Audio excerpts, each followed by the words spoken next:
ડભોઈ તાલુકાના ગરનેટ રોડ પર રોડની એક સાઈડ 10 ફૂટનું મોટું ગાબડું પડી ગયું છે.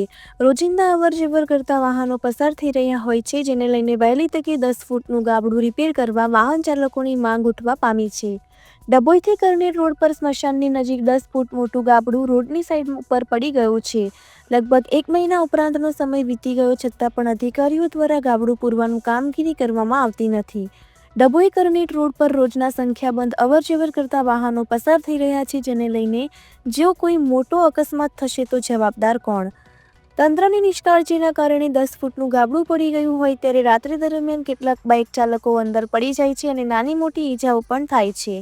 વાહન ચાલકોમાં બોલાઈ રહ્યું હતું ત્યારે કોઈ મોટી જાનહાનિ ના થાય તે પહેલા તંત્રે જાગી અને 10 ફૂટનું ગાબડું વહેલી તકે પૂરી તેવી રહીશો અને વાહન ચાલકોની માંગ ઉઠવા પામી છે.